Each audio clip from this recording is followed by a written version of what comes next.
नमस्कार मित्रों, अपन पढ़ रहे थे मेवाड़ राजवंश और मेवाड़ राजवंश में अपन ने महाराणा उदय सिंह तक पढ़ लिया था। आज अपन पढ़ेंगे राणा प्रताप। और राणा प्रताप का नाम लेते ही लोगों के सिर गर्व से ऊंचे हो जाते हैं और स्वाभिमान की एक आग सी लग जाती है।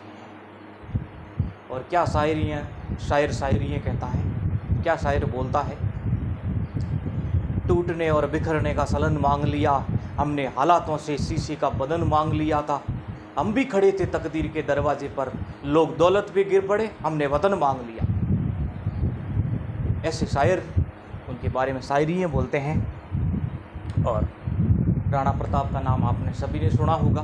तो आज अपन उस स्वाभिमानी योद्धा के बारे में बात करेंगे जिसने अपने मातृभूमि को कभी भी गुलाम नहीं होने दिया। वो था राणा प्रताप। तो देखिए, यह है मेवाड़।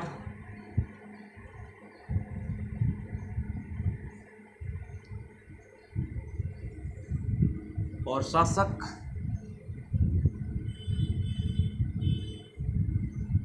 महाराणा प्रताप।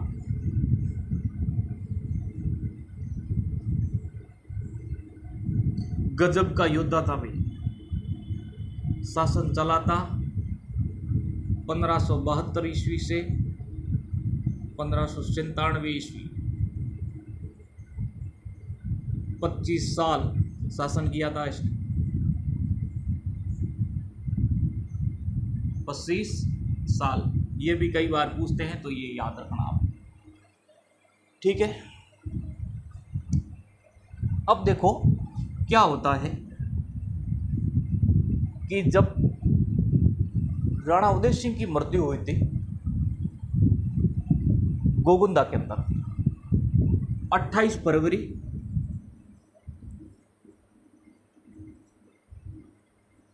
1572 ईस्वी, गोगुंदा।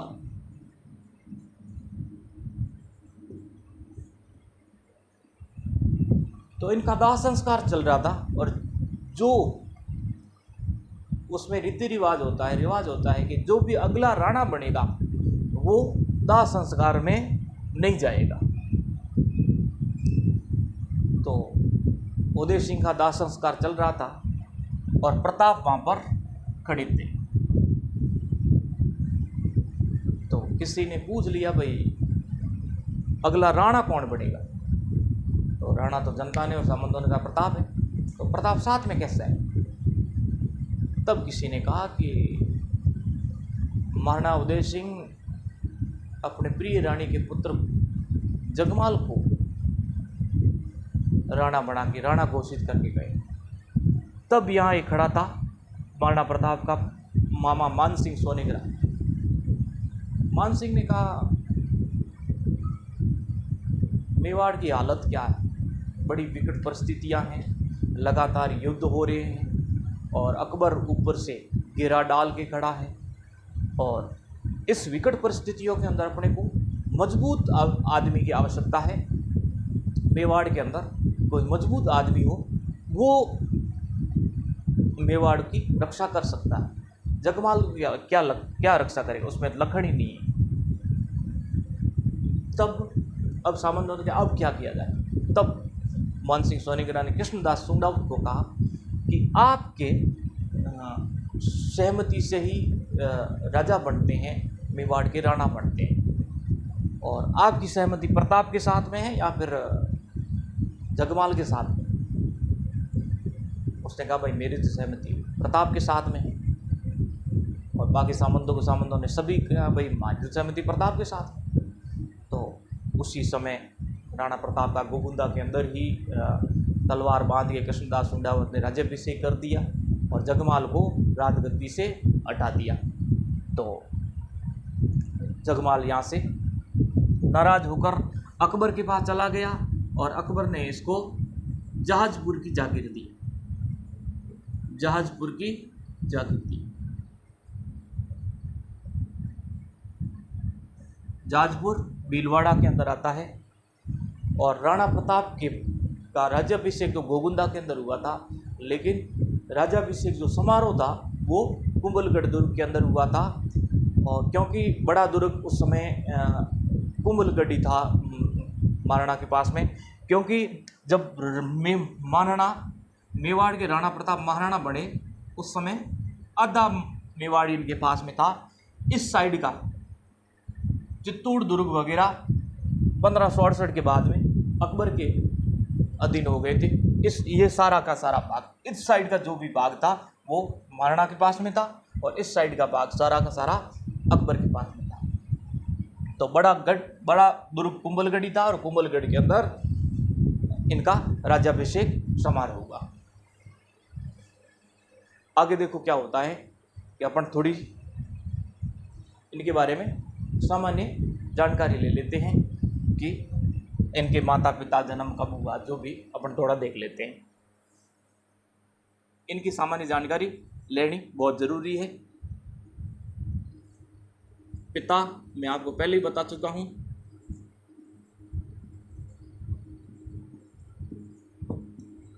उदय सिंह।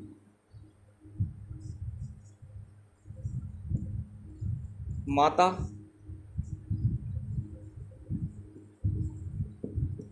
जयवंताबाई,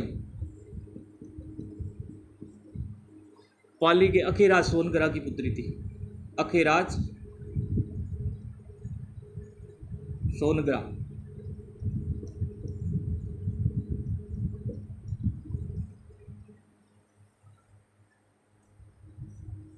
इनका जन्म हुआ था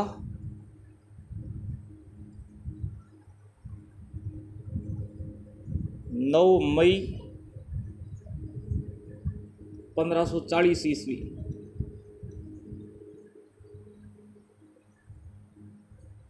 बादल महल कुंभलगढ़।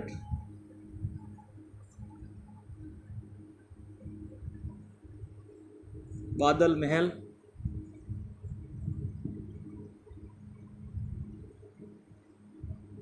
कुंभलगढ़। और विक्रम संवत की बात करूं तो विक्रम संवत 1597।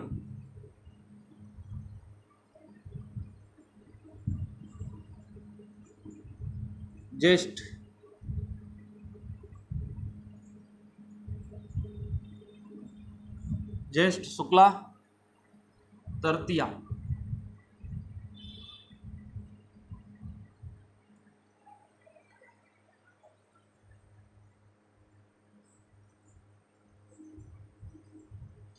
इनकी सारी जानकारी लेनी जरूरी है, कई बार पूछ लेते हैं।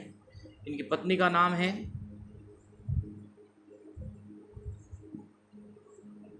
अजब दे पवार।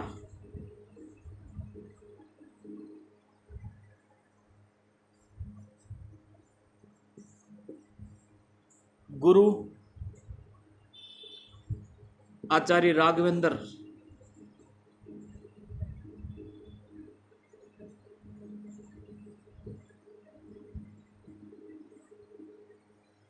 गुरु आचार्य राघवेंद्र। ये थोड़ी सी इनकी सामान्य जानकारी, ठीक है। अब देखो क्या होता है कि इनको महाराणा घोषित कर दिया, महाराणा बन गए। अब इनके पास में एक ही टारगेट था कि अकबर की अधीनता स्वीकार नहीं करना ही, और अकबर का यही एक टारगेट था कि इनको अपनी अधीनता स्वीकार करवानी। क्योंकि 1570 के अंदर एक अकबर ने एक दरबार लगाया था, नागौर दरबार। अपने इसकी पहले मारवाड़ राठौड़ वंश में बात कर चुके हैं। उसने एक अभियान रख दिया था कि राजपूताने की सारी रियासतों को अपने अधीन करना, और लगभग राजपूताने की सारी रियासतों ने अपनी अधीनता स्वीकार कर ली थी। लेकिन एक मेवाड़ ऐसा राज्य था जिसने न तो ये दरबार के अंदर गया और न अकबर की अधीनता स्वीकार की। एक इससे पहले रावचंद्र सेन थे मारवाड़ के, उन्होंने अकबर की अधीनता स्वीकार नहीं की ताउम्र, और अकबर ने इनको जोधपुर का किला छुड़वा दिया था 1575 के अंदर, और काफ़ी पीछे लगा रहा। और रावचंद्र सेन ने काफ़ी संघर्ष किया था और महाराणा प्रताप के अग्रगामी कहते हैं, क्योंकि महाराणा प्रताप से पहले रावचंद्र सेन ने अकबर से संघर्ष किया था। वो ही एक बंदा था, उसके बाद में अकबर से प्रताप ने ही संघर्ष किया था। तो अब सारी रियासतों ने अधीनता स्वीकार कर ली, लेकिन प्रताप ने मना कर दिया, मैं किसी भी सूरत के अंदर अधीनता स्वीकार नहीं करूँगा। तो अकबर ने दुनिया को दिखाने के लिए, भाई मैं शांति का प्रतीक हूँ, मैं शांति चाहता हूँ, तो अकबर ने अपने दूत भेजने स्टार्ट किए। पहला दूत आया था जलाल खां कोरची, जलाल खां कोरची, ये आया था भाई आगे 1572 ईस्वी के, 1572 ईस्वी के अंदर। इसको आराम से बैठ के बात की और सीधा सीधा मना कर दिया कि भाई हम अधीनता स्वीकार नहीं करेंगे। तो दूसरा दूत आता है मानसिंह, मानसिंह कसवा। ये आमेर का कुंवर था उस समय, और ये कहीं दक्षिण साइड इधर आया हुआ था।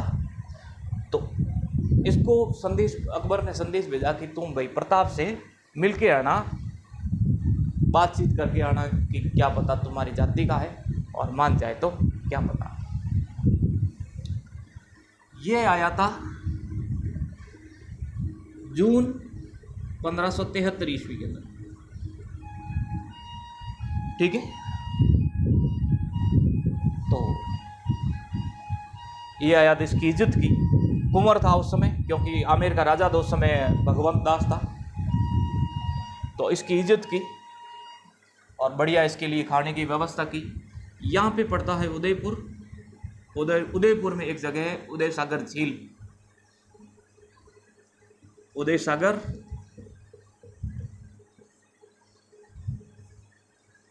झील, इसके किनारे एक शानदार चौकी लगाई, इसके बढ़िया खाने की व्यवस्था की। मानसिंह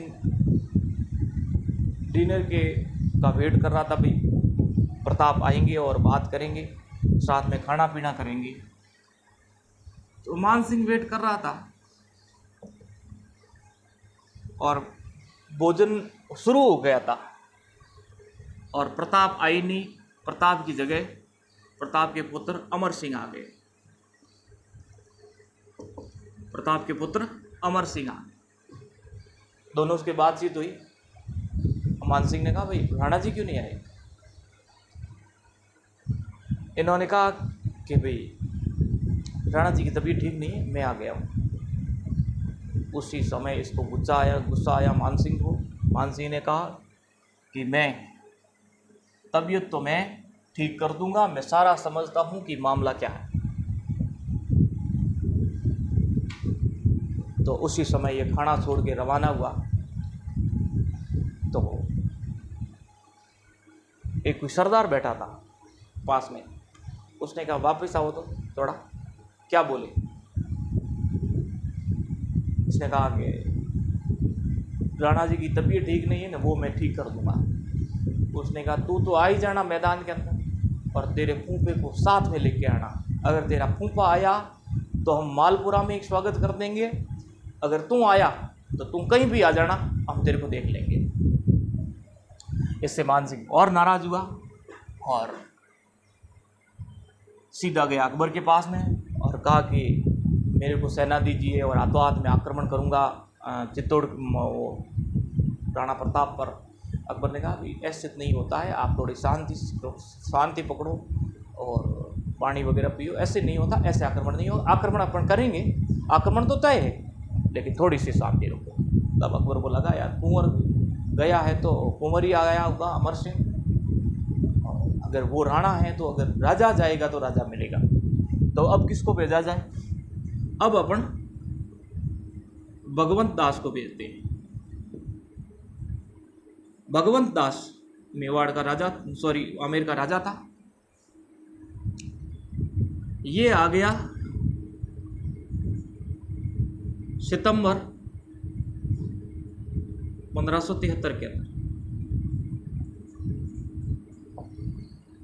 भगवंत दास जी ने कहा कि राणा जी, अकबर की का शासन बहुत लंबा है, अकबर का क्षेत्र बहुत लंबा है, और आप तो बहुत छोटे हो, आप तो छोटी रियासत के राजा हो, अकबर से पार नहीं पड़ेगी, इस कारण अकबर से संधि कर लो, मेरा कहना ठीक है। इसने कहा मैं मेवाड़ माता की को आज़ाद करवाने के लिए घोड़े पर सो लूँगा, लेकिन उस मुग़ल की अधीनता कभी स्वीकार नहीं करूँगा। अगर मेरे को मुग़ल से वैर लेने के लिए अगर घोड़े पर भी नींद लेनी पड़े तो मुझे मंजूर है, लेकिन मैं उस मुग़ल की अधीनता कभी स्वीकार नहीं करूँगा। भगवंत दास जी ने कहा कि आपको पता नहीं है, मैं आपको बताता हूँ कि अगर दक्षिण के नीचे की साइड अगर देखा जाए तो अकबर का शासन है उड़ीसा तक, इधर देखा जाए तो बंगाल तक है, ऊपर देखा जाए तो लाहौर तक है। वर्तमान भारत से भी सब बड़ा भारत था उस समय अकबर के पास। आप पूरे नहीं पढ़ोगे। तो प्रताप ने कहा भगवान दास जी, आपको पता है कि आपके पूर्वज थे पृथ्वीराज कस्वा, जो पानवा के युद्ध के अंदर हमारे झंडे के नीचे लड़े थे, और आप चाहो तो मैं आपके झंडे के नीचे लड़ लूँ। आप लड़ाई करो, आप अपना झंडा और तैयार करो, मैं आपके झंडे के नीचे लड़ लूँगा, लेकिन उस मुग़ल की अधीनता कभी स्वीकार नहीं करूँगा। तब भगवंत दास जी ने कहा कि आप तो पागल बातें कर रहे हो, मैं तो कभी उससे कभी लड़ नहीं सकते, वो बहुत बड़ा वो राजा है, और मानो तो आपकी इच्छा है, नहीं तो आपकी इच्छा है। भगवंत दास जी को कहा कि आप तो वापस चले जाओ, इस काम के लिए तो वापस आना मत, और बाकी आपके लिए दरवाजे खुले रहेंगे। तो भगवंत दास जी निराश होकर लौट गए। आखिर एक आदमी आया, टोडरमल। ये आया दिसंबर 1573 ईस्वी।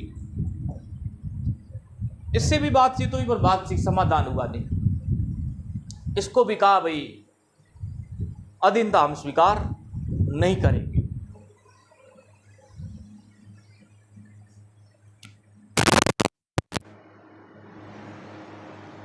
अधीनता स्वीकार नहीं करेंगे हर हालत के अंदर। तो अब क्या होगा? अब होगा आक्रमण, ये बात तय हो गई। इस समय इसने शांति की जो बताई रेखा है, क्योंकि इससे पहले ये अकबर खुद ही वो उलझा हुआ था 1572-73 के अंदर, बिहार बंगाल के अंदर उलझा हुआ था, और उसके बाद में संदरसेन से उलझा हुआ था 75 के अंदर, और 76 के अंदर इसने आक्रमण करने की योजना बनाई। अब देखो क्या होता है।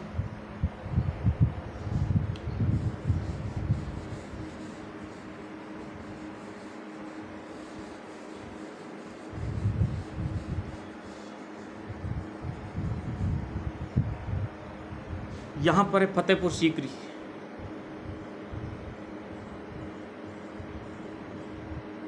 फतेहपुर सीकरी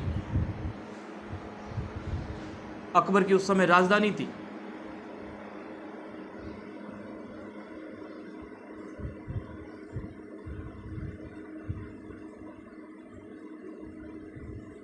दिल्ली राजधानी नहीं थी उस समय, राजधानी थी फतेहपुर सीकरी। फतेहपुर सीकरी से सीधा भाई ये आ गया, कहाँ आ गया? अजमेर आ गया।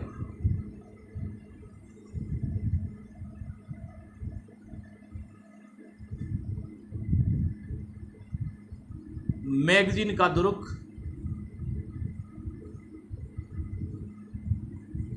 अजमेर यहाँ आ गया और इसी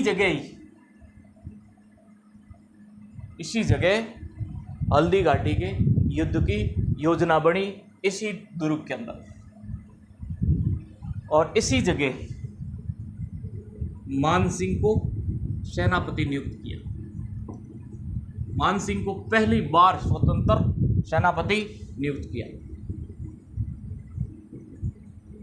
स्वतंत्र सेनापति। दूसरा सेनापति हल्दी घाटी के युद्ध का था आसफ खान।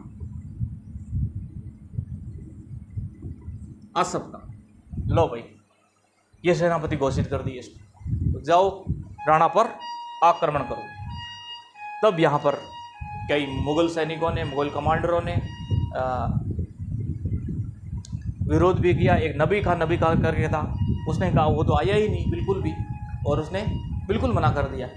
उसने कहा भाई हमारी सेना है तो हिंदू कैसे सेनापति हो सकता है। लेकिन अकबर बिल्कुल नहीं माना। इसने कहा मानसिंह को ही बढ़ाएंगे, क्योंकि यहाँ पे अगर करता तो विद्रोह हो जाता। इसने यहाँ पे आके मानसिंह को सेनापति घोषित कर दिया। अब क्यों किया? क्योंकि इसको सेनापति घोषित कर दूं, मानसिंह और राणा प्रताप कभी एक नहीं हो पाएंगे। अगर एक हो गए तो अकबर के लिए बहुत बड़ा खतरा होगा, क्योंकि मानसिंह भी बहादुर था और इसका नाम लेने पर बच्चे सो जाते थे, इतना खतरनाक था। काबुल साइड में ही गया था और इसका नाम लेने पर इतने खतरनाक था, इसका नाम लेने पर बच्चों को नींद आ जाती थी कि मानसिंह आ जाएगा, सो जाओ, इतना खतरनाक था। तो मानसिंह और राणा प्रताप कभी एक नहीं हो, तो इस कारण मानसिंह और प्रताप को लड़ा देते। और दूसरी आग तो ये भी थी थोड़ी मानसिंह की, इस कारण हल्दी घाटी में सेना लेके आया। अब देखो, अब ये यहाँ से रवाना हुआ और आ गया मांडलगढ़ भीलवाड़ा।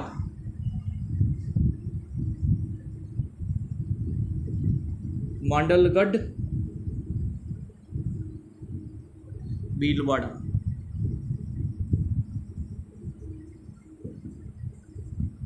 समय था मार्च 1576। लगभग यहाँ पे 2 महीने सेना पड़ी रही।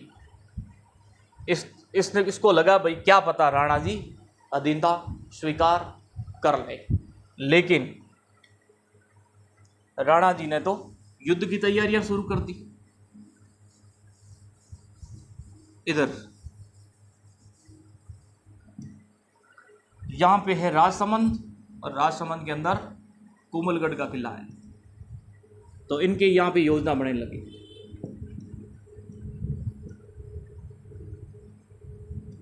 कोमलगढ़, यहां पे ये योजना बनाने लगे। ठीक है, अब इसने वेट कर लिया, इसने आगे चलना शुरू किया और महाराणा की सेना भी गोगुंदा उदयपुर के अंदर आ गई। राणा की सेना गोगुंदा उदयपुर के अंदर आ गई। लो भाई, गोगुंदा उदयपुर के अंदर आ गई। अब दोनों ही सेनाएं आमने सामने होगी, क्योंकि 2 महीने के बाद में आगे इसने कार्यक्रम शुरू कर दिया और राणा जी ने भी कार्यक्रम आगे शुरू कर दिया। तो देखो क्या होता है कि अब ये आपस में भिड़ेंगी।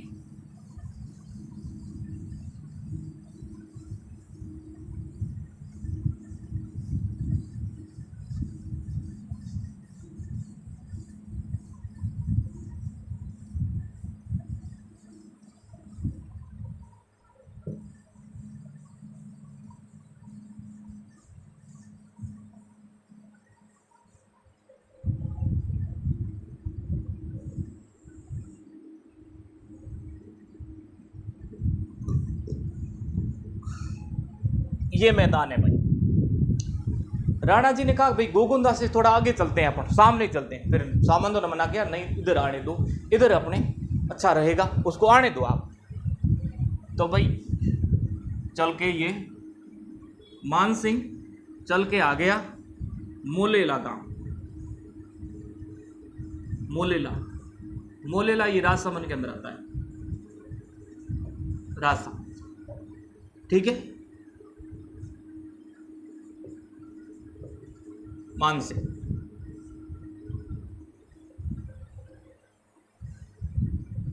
इधर ये लोग ये आ गए लोसिंग गांव। लोसिंग गोगुंदा से आगे पड़ता है, उदयपुर के अंदर, ठीक है। राणा प्रताप। अब यहां पे एक घाटी पड़ती है, पहाड़ियां हैं और पहाड़ियों के बीच में एक घाटी है।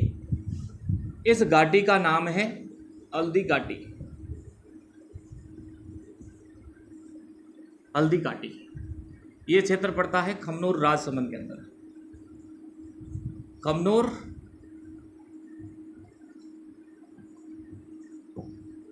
राजसमंद में यहां पे सेनाएं दोनों ही आमने सामने होती है। तो थोड़ी सेना की अपन बात कर लेते हैं कि किस तरीके से सेना की सजावट थी। ये बायां भाग, ये दायां भाग, ये पिछला भाग, ठीक है। इनके भी ये बायां भाग, ये दायां भाग और ये पिछला भाग। अब इस भाग को तो भाई बोलते हैं अरावल, ठीक है।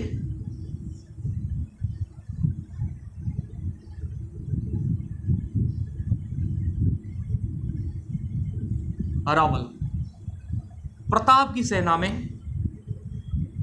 अरावल का नेतृत्व कर रहा था हाकिम खां सूर।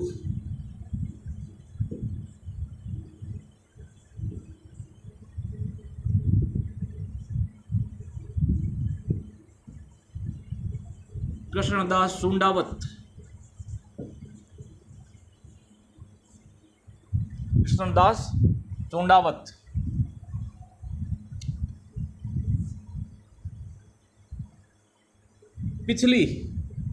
पिछले को कहते हैं, पिछले भाग, सेना के पिछले को पिछले भाग को कहते हैं चंद्रावल। इस भाग का नेतृत्व कर रहा था राणा पूंजा। इस भाग का नेतृत्व कर रहा था राणा पूंजा और ये भीलों का सरदार था, भील सरदार राणा पूंजा सोलंकी, भीलों का सरदार था, ठीक है। और ये दायां भाग,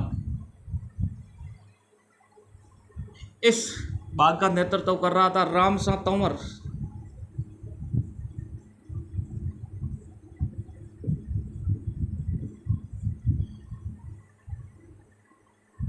और था ताराचंद।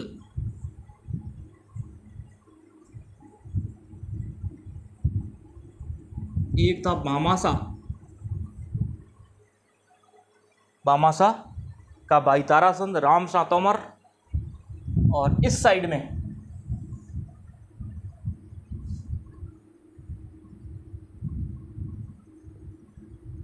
जालाबीदा या जालामान,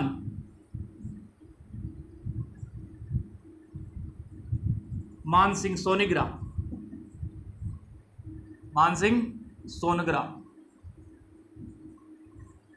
बड़ा भयंकर युद्ध हुआ भाई साहब। अब ये तो है सेना की राणा जी के सेना की हालात। मानसिंह सोनेग्रा राणा जी के मामा जी थे। ठीक है, इधर पीछे के भाग में निहत्तर खां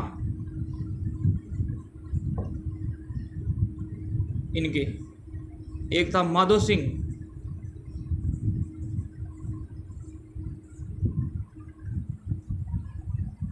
और इस साइड में आगे का नेतृत्व कर रहा था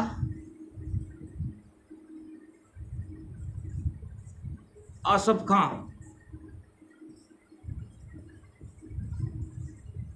सैयद खां, जगन्नाथ कस्बा, ये मान सिंह का काका था शायद तक, जगन्नाथ कस्बा। ये है टीम की प्लानिंग। ठीक है, अब क्या होता है कि पहला आक्रमण इनकी तरफ से हुआ इस घाटी के अंदर,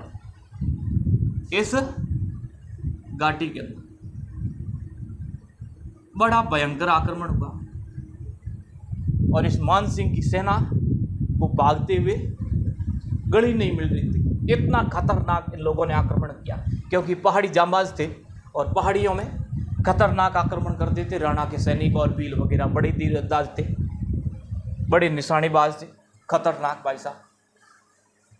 और इसका आंखों देखा वर्णन कोई दूसरा नहीं कर रहा है। अकबर का एक समचा था बदायूनी, वो ही कर रहा है। इसने कहा हमारे सैनिक भाग रहे थे और हमारी को गली नहीं मिल रही थी, इतना सामने से खतरनाक आक्रमण हुआ, हम पागल हो गए कि जाएं तो जाएं कहां। इसने कहा, इसकी एक किताब है मुंतखब उल तवारीख,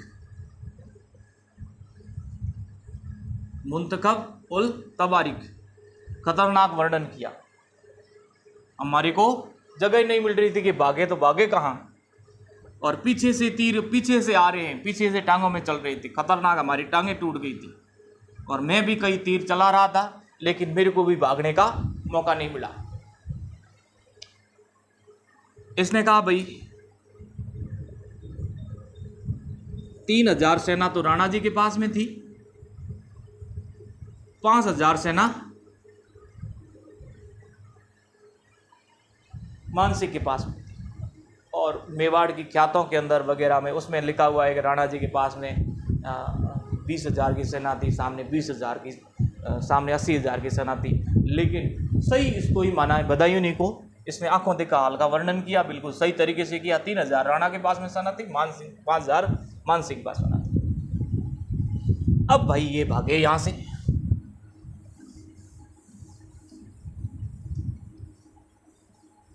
पीछे भागे। पीछे भागने पर इस मैदान को इन्होंने छोड़ दिया और भागते भागते ये आ गए बनास के मैदान के अंदर। बनास का मैदान पड़ता है पीछे, बनास नदी निकलती खमनोर की पहाड़ियों से और हल्दी घाटी से बाहर आ गई ये मैदान के अंदर, और यहाँ पर बनास का मैदान पड़ता है। तो ये यहाँ से भिड़े आपस में, यहाँ पे ये आगे आगे, पीछे से ये आ रहे।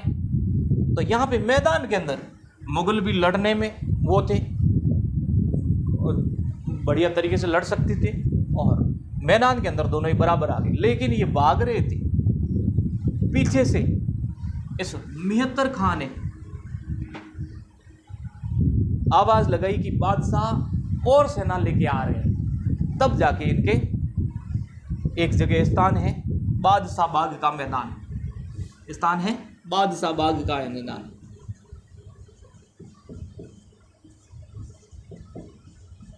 बादशाह बाग का मैदान, यहाँ पर इनके पैर जमे। बनास नदी के अंदर एक स्थान है विशेष बादशाहबाद का मैदान, यहाँ पर मुगलों के पैर जम गए, मुगल सेना के पैर जम गए। इसने आवाज़ लगाई कि बादशाह आ रहे हैं, तब जाके ये आपस में भिड़ने लगे और इस स्थान पे ये लोग भिड़े, दोनों की आमने सामने की लड़ाइयाँ खतरनाक, यहाँ पे भयंकर युद्ध हुआ भाई साहब। और यहाँ पर हाथी आपस में लड़े, मैं आपको बताता हूँ।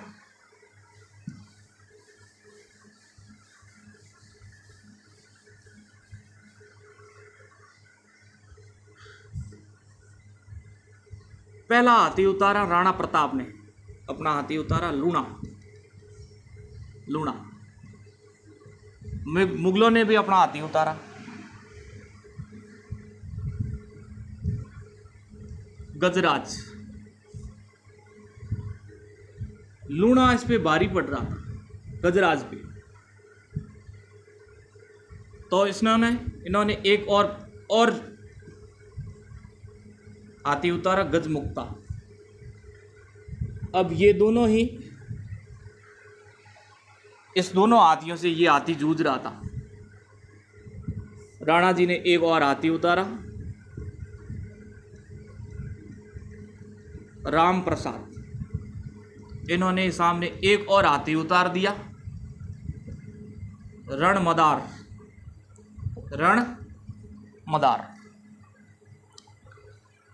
राम प्रसाद हाथी को ड्राइव कर रहा था प्रताप सिंह तोमर।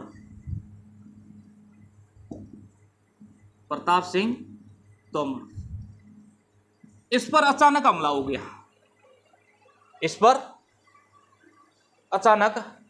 हो गया, तीरों की बरसात हुई और ये यहाँ पे शहीद हो गया। तो जो गजराज को जो ड्राइव कर रहा था, उसने राम प्रसाद को ड्राइव करना शुरू कर दिया। और जब युद्ध समाप्ति की बात कर लेता हूं मैं, जब समाप्त हुआ तब इस हाथी को मान सिंह ने अकबर के पास में भेजा, बदायूं को देकर भेजा कि भाई हम युद्ध जीत गए हैं और ये हम आपको तोहफा दे रहे हैं। और अकबर ने बाद में इस हाथी का नाम बदल के पीर प्रसाद नाम रखा, ये हमारे पीरों का प्रसाद है। ठीक है। अब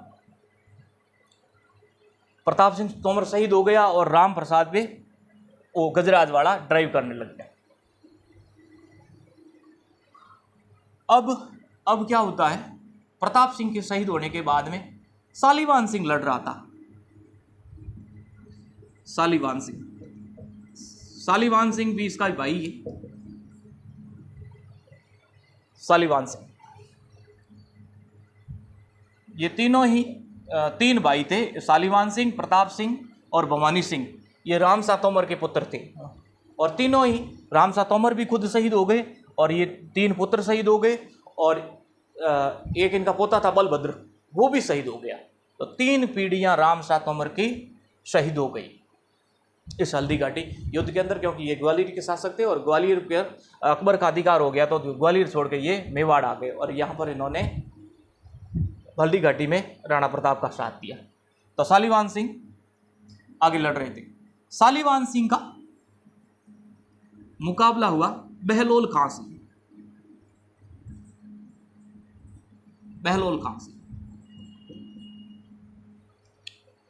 अब बहलोल खां को स्पेशल तैयार किया हुआ था अकबर, राणा प्रताप के लिए। भाई राणा प्रताप को तेरे को मारना है, राणा प्रताप के लिए स्पेशल तैयार किया हुआ था। और इस पर लोग कई बार हथौड़े से ऐसे ठरका देते, इतना ही मजबूत नरभक्षी इंसान था, बड़ा मजबूत आदमी था। तो ये युद्ध लड़ रहा था और शालीवान सिंह से इसका सामना हो गया। इसने शालीवान सिंह को खत्म कर दिया। भाई इससे लड़ते हुए शालीवान सिंह वीर गति को प्राप्त हो गए। शालीवान सिंह राणा प्रताप के बहनोई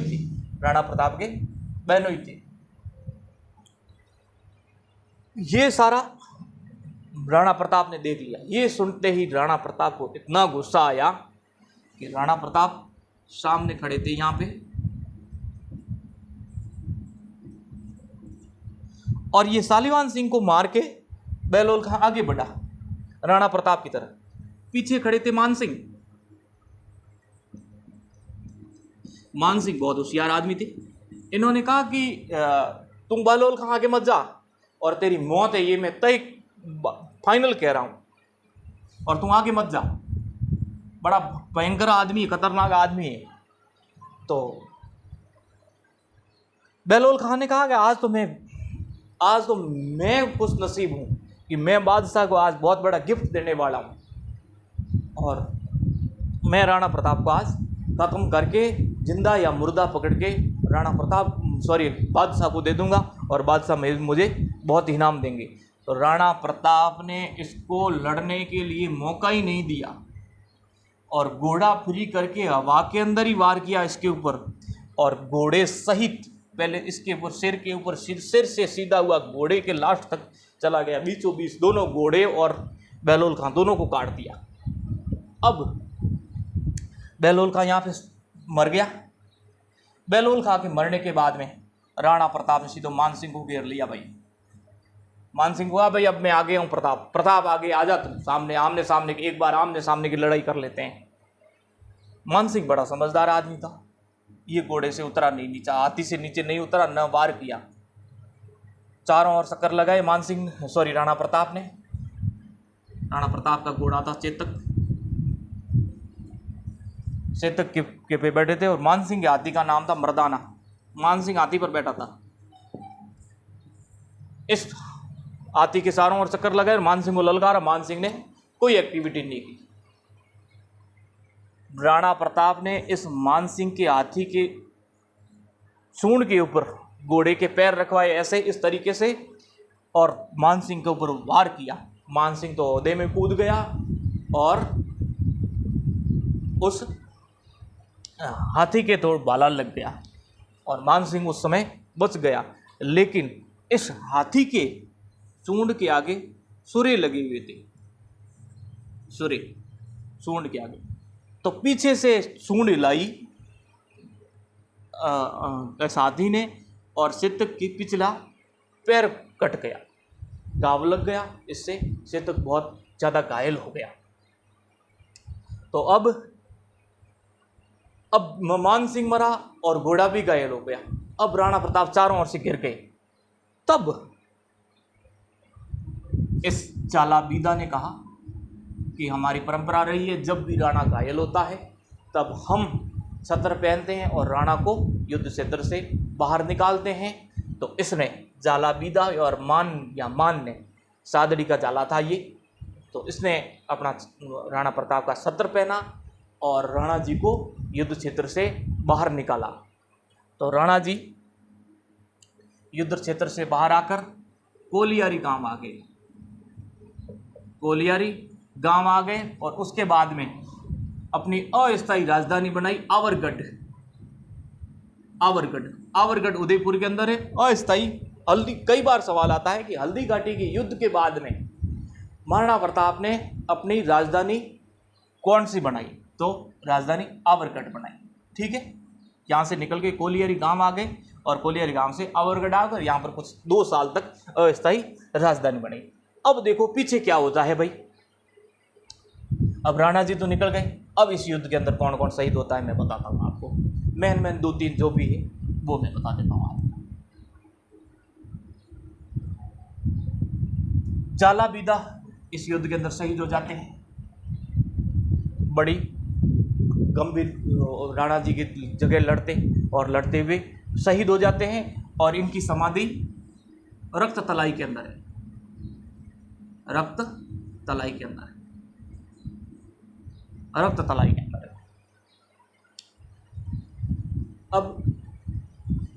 रक्त तलाई कहाँ पर है? रक्त तलाई इस बादशाह बाग के मैदान, जो बादशाह बाग का मैदान है, इसी जगह है। क्योंकि लड़ते हुए लाशें बड़ी ज़्यादा संख्या में हो गई थी और गर्म जून का मौसम था और 12 बजे का टाइम था। ये 4-5 घंटे युद्ध चला था। तो एक जगह, एक निश्चित स्थान था, वहाँ पर लाशों के ढेर लग गए थे और खून ही खून हो गया था। ऊपर से बरसात हो गई तो वो उस जगह पानी इकट्ठा हो गया। तो उस जगह का नाम दे दिया रक्त तलाई। और अब तो उद्यान वगैरह बना हुआ है और यहाँ पर इनकी समाधियाँ भी है। तो जाला विदा यहाँ पे लड़ते हुए शहीद हो गए थे इस रक्ततलाई के अंदर, और यहाँ पर इनकी समाधि बनी हुई है। उसके बाद में हाकिम कासूर शहीद हो गया भाई यहाँ पे, इसकी समाधि भी रक्ततलाई के अंदर है। इसका सिर गिरा था यहाँ पर हल्दी घाटी के अंदर, और धड़ गिरा था रक्ततलाई के अंदर। बड़ा खतरनाक तरीके से लड़ा पाई ये, और इसने लड़ाई के शुरुआत में कह दिया था, युद्ध की शुरुआत में, कि आज मेरे हाथ से कोई तलवार छुड़ा नहीं पाएगा। दोनों हाथों से इसने तलवार छड़ी। बड़ा लड़ाका आदमी था, खतरनाक आदमी था। और इसका सिर गिरा था हल्दी घाटी, खमनोर के यहाँ हल्दी घाटी के अंदर, और सिर धड़ गिरा था रक्ततलाई के अंदर। और दूसरा, इसकी भी छतरी वहाँ रक्ततलाई के अंदर बनी हुई। तीसरे हैं रामसा तोमर और शालीवान सिंह, इनकी भी छतरियाँ रक्ततलाई के अंदर बनी हुई है। और ये 3 पीढ़ी यहाँ पे शहीद हो गए थे। रामसा तोमर, शालीवान सिंह, प्रताप सिंह, भवानी सिंह और बलभद्र रामसांग का पोता था। तो ये तीनों पीढ़ी यहाँ पे शहीद हो गई। और रामसा तोमर और शालीवान सिंह की यहाँ पे छतरियाँ बनी हुई है रक्ततलाई के अंदर। अब महाराणा प्रताप के पुत्र थे अमर सिंह, के बाद में हुए थे कर्ण सिंह। कर्ण सिंह ने यहाँ पे सन 1624 के अंदर रामसा तोमर और शालीवान सिंह की छतरियाँ बनाई थी सन 1624 ईस्वी के। तो ये हल्दी घाटी के युद्ध का वर्णन है। और युद्ध का इतिहासकार बताते कोई निर्णय नहीं लगा, अपनी अपनी तरफ से सारे कहने लगे। दोनों पक्षों ने कहा भाई हम भी जीत गए, और वो कह रहे हैं हम भी जीत गए। लेकिन गोगुंदा पर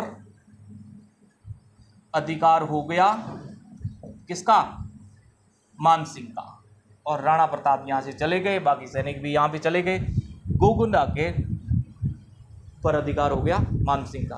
और यहाँ पर रुकने के बाद यहाँ पे रुके, और भय तो इतना था राणा का कि इन्होंने मान सिंह की सेना रुकने के बाद इन्होंने सारों ओर अपने खाइए खुदवाई कि क्या पता राणा रात को आक्रमण नहीं करते। और राणा जी ने पहले ही मना कर दिया था किसानों को यहाँ पे खेती वगैरह कोई नहीं करे। वो तो खेती नहीं की, यहाँ पे भूखे भी मरे ये लोग।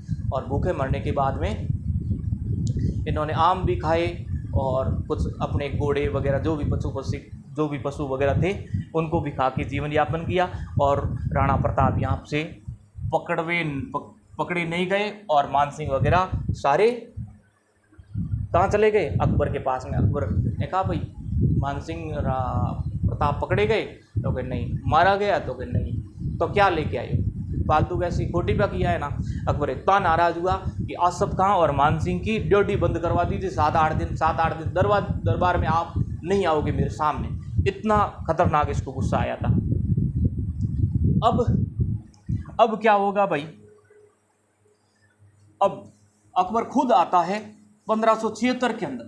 1576 के अंदर अकबर खुद आता है और उदयपुर पर अधिकार कर लेता है। उदयपुर पर अधिकार कर लेता है और 1576 के एंड में इधर आता है, और उस उदयपुर का नाम बदल के मुहम्मदाबाद रख देता है। अब उदयपुर भी इनके हाथ से चला गया। अब कौन रहा? अब सिर्फ रहा कुंभलगढ़। तो देखो क्या होता है।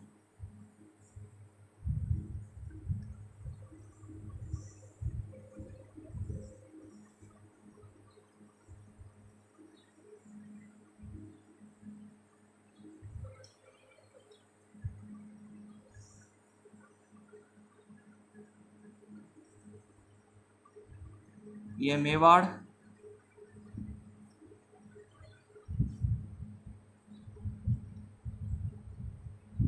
राणा प्रताप 1572 ईस्वी से 1597 ईस्वी। ठीक है, उदयपुर भी चला गया, आधा मेवाड़ वैसे ही चला गया था। अब इनके पास में एक दुर्ग ही बसा, वो था कुंभलगढ़। कुंभलगढ़। इसमें ये लोग रहते थे, राणा प्रताप का परिवार वगैरह सारे के सारे। ठीक है, लेकिन अकबर ने एक और अपना दूत सैनिक भेजा, सेना भेजी शाहबाज खां के नेतृत्व में। शाहबाज खां के नेतृत्व में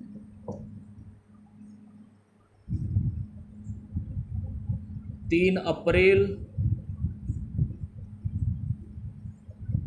1578 ईस्वी 1578 ईस्वी इसके नेतृत्व में आक्रमण हुआ। अब देखो, हल्दीघाटी के युद्ध के अंदर एनसीईआरटी की किताबें बताती है कि राणा प्रताप हल्दीघाटी का युद्ध जीत गए थे। ये थोड़ा याद रख लेना। अब देखो, अब इसने आक्रमण किया इस कुंभलगढ़ के, शाहबाज खान ने, और ये दुर्ग ये जीत गया भाई। तो राणा प्रताप यहां से पहले ही निकल चुके थे, ये यहां से पहले ही निकल चुके थे और किले को सौंप दिया बान सोनग्रा को। बान सोनग्रा को सौंप के ये निकल गए थे पहले ही। तो शाहबाज का कुछ मिला नहीं, लेकिन दुर्ग पर अधिकार कर लिया, लेकिन राणा प्रताप नहीं पकड़े गए। अब क्या होगा भाई? अब इन लोगों ने, राणा प्रताप तो आगे निकल गए, निकलने के बाद में आगे सूलिया गांव,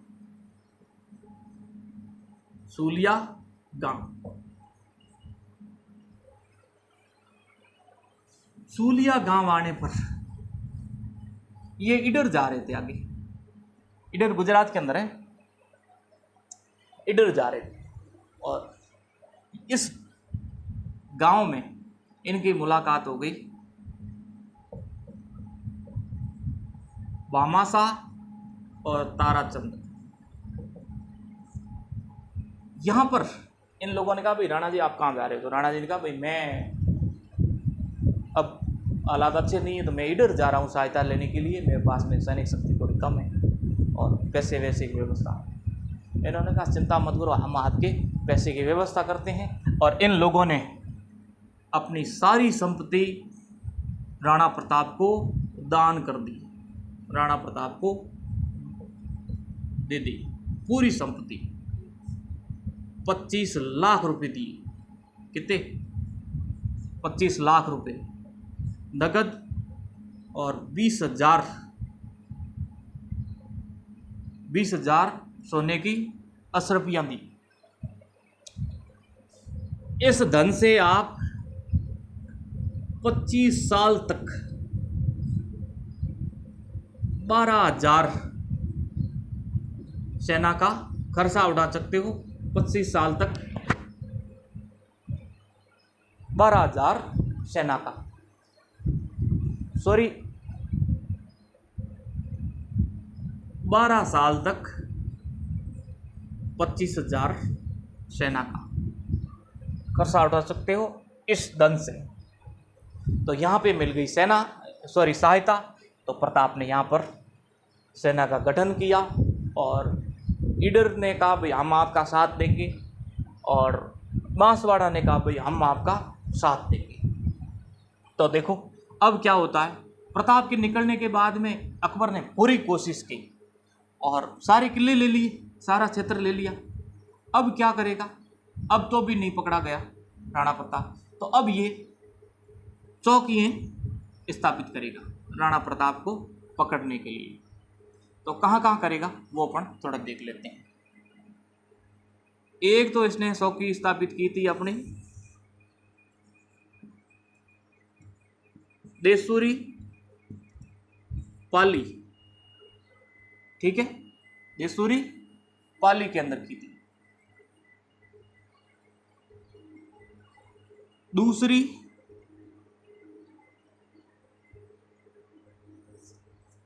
दिवेर राजसमंद,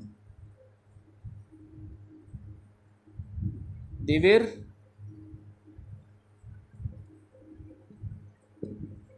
राजसमंद। तीसरी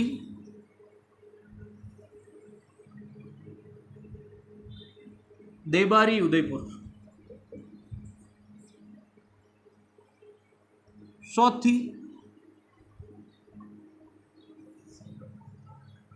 देवल डूंगरपुर। देवल डूंगरपुर। इस तरीके से चौकियां स्थापित की, क्योंकि यहाँ बाकी तो ऊपर सारा ही इनके इसके पक्ष में ही था, इस साइड इसको वहम था, सारे किले ले ली, सारा क्षेत्र ले लिया। अब इसने सारे के सारे ऐसे इस तरीके से चौकियां स्थापित कर दी कि अब तो प्रताप पकड़ ही लेंगे। लेकिन राणा प्रताप ने बामासा के सहयोग से एक सेना का गठन किया और बांसवाड़ों को अपने पक्ष में किया, इडर को पक्ष में किया और सेना तैयार की। और यहाँ पर एक अकबर का काका था, मैन कमांडर सुल्तान खां। सुल्तान 1582 के अंदर इस पे आक्रमण किया। 1582 के अंदर इनके बीच में युद्ध हुआ और इस युद्ध को कहते हैं दिवेर का युद्ध। क्या कहते हैं?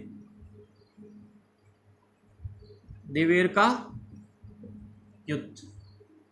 1582 ईस्वी के अंदर बड़ा भयंकर युद्ध हुआ इनके बीच में, राणा प्रताप और सुल्तान खां के बीच में। और अमर सिंह इस युद्ध में बड़ी बहादुरी दिखाता है और इसके बाला है ना आर पार कर देता सुल्तान खां के, ऐसे इस तरीके से। और सुल्तान ने कहा कि भाई अब तो युद्ध तो जीत गया, कम से कम बाला तो बाहर निकाल यार, सांस निकल तो रही है, थोड़ी आराम से तो निकले, क्योंकि जमीन के अंदर गाड़ दिया था, वापस कोई निकाल नहीं सका। फिर अमर सिंह ने निकाला इसके और उसके बाद में इसकी सांसें टूटी। दिवेर का युद्ध जीतने के बाद बाकी शौकियाँ कुछ थी नहीं। सुल्तान खान ही अकबर का चाचा था, अब ये मैन था, इसको मार दिया। उसके बाद में इनकी जीत की दौड़ शुरू हो जाती है और इस युद्ध को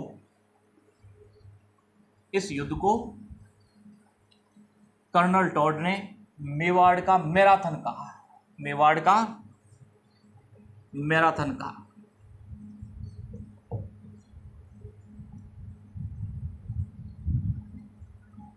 देवेर के युद्ध को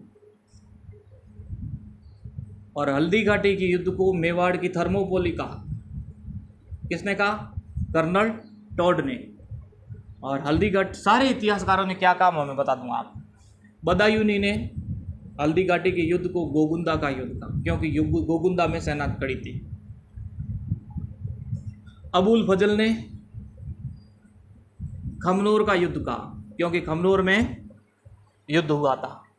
एक आशीर्वाद लाल श्रीवास्तव करके था इतिहासकार, उसने बादशाह बाग का मैदान कहा।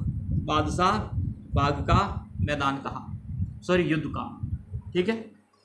मेवाड़ का मैराथन और थर्मोपोली कर्नल टॉड ने कहा, हल्दी घाटी को थर्मोपोली और मेवाड़ का मैराथन दिवेर को कहा, क्योंकि इसके बाद में राणा प्रताप की जीत शुरू हो गई थी।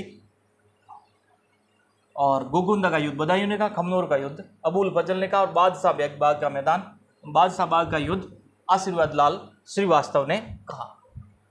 ये इतिहासकारों ने इस युद्ध के नाम दिए। अब ये युद्ध जीत गया।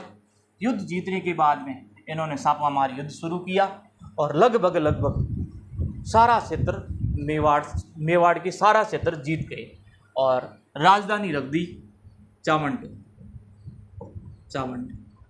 अंतिम आक्रमण अकबर का सेनापति आया था। इसके बाद में ये थाने टूटने के बाद में थानों को बिखेर दिया था राणा प्रताप ने, सॉरी।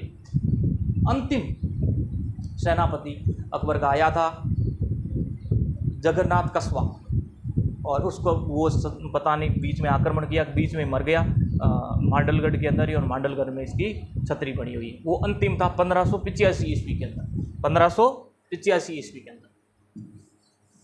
अब देखो इससे आगे क्या होता है।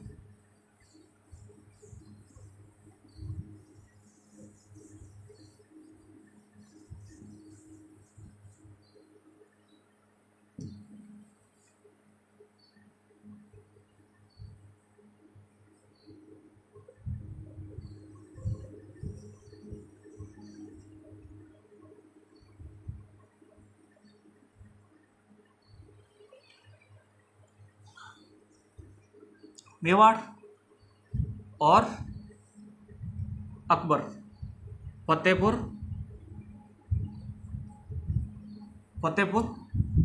सीकरी। अकबर फतेहपुर सीकरी से आगे लाहौर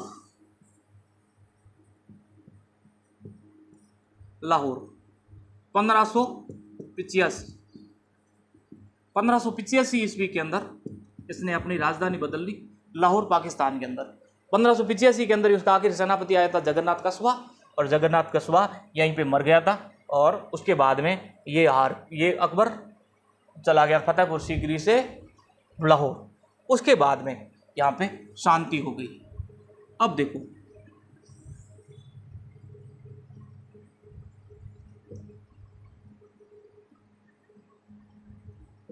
महाराणा प्रताप और राजधानी है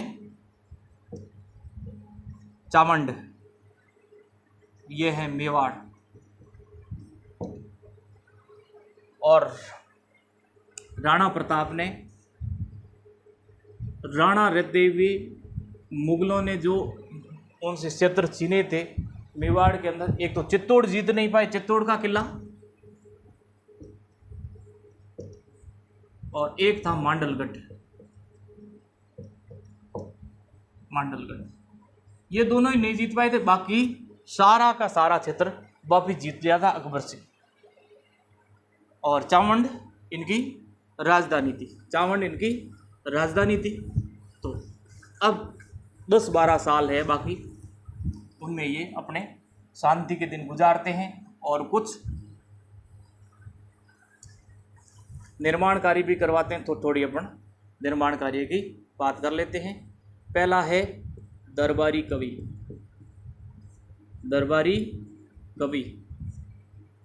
दरबारी कवि के अंदर पहला है चक्रपाणि मिश्र।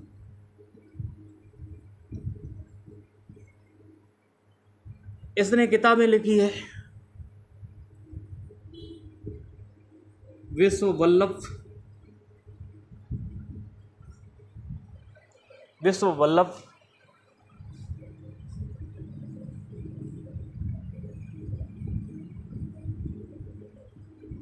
मुहूर्त माला और राज्याभिषेक।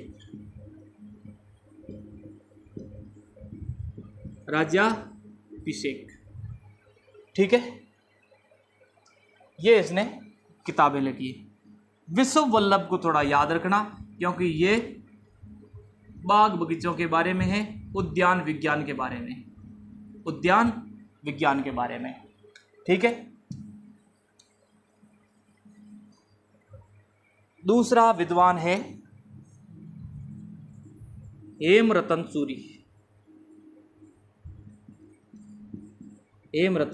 सूरी। इसने 2 किताबें लिखी थी, एक तो पद्मनिगिरी सोपाई और गोरा बादलगिरी सोपाई।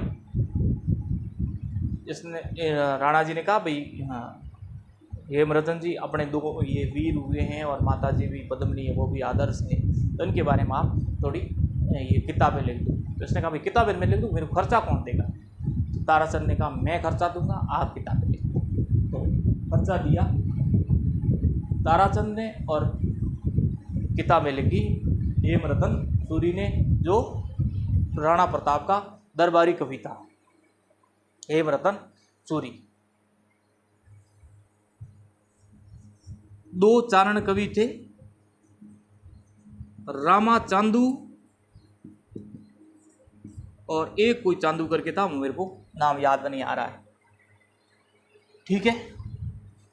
और चावंड इनकी राजधानी थी। इन्होंने चावंड चित्रशैली का भी निर्माण करवाया और चित्रकार था चावंड शैली का नासिरुद्दीन।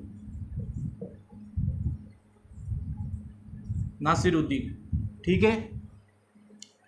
और इन्होंने मालपुरा में जालरा तालाब और नीलकंठ महादेव मंदिर का निर्माण करवाया। नीलकंठ महादेव मंदिर का निर्माण करवाया। और चावंड में भी कई बावड़ियाँ वगैरह इसका भी निर्माण करवाया। और 15 जनवरी 1597 ईस्वी को राणा जी की मृत्यु हो गई चावंड के अंदर। चावंड के अंदर इनकी मृत्यु हो गई। और बांडोली उदयपुर के अंदर इनकी छतरी बनी हुई है। और इसी संघर्ष के साथ में राणा जी का निधन हो गया। काफ़ी वीर थे। और क्या कवि कहता है कि 12 वर्ष कुकर जी, 13 वर्ष सियार, वर्ष 18 क्षत्रिय जीवे बाकी जीवन धिक्कार। 18 वर्ष की तक ही क्षत्रिय का जीने का अधिकार है। उसके बाद में तो धर्म की लड़ाई के अंदर या विजय या वीर गति। तो ऐसे ऐसे कवियों ने क्या कहा था कि एक और मेरे को शायरी याद आ गई कि सदा, चलो बाकी का अपन कल पढ़ेंगे। थैंक यू, धन्यवाद।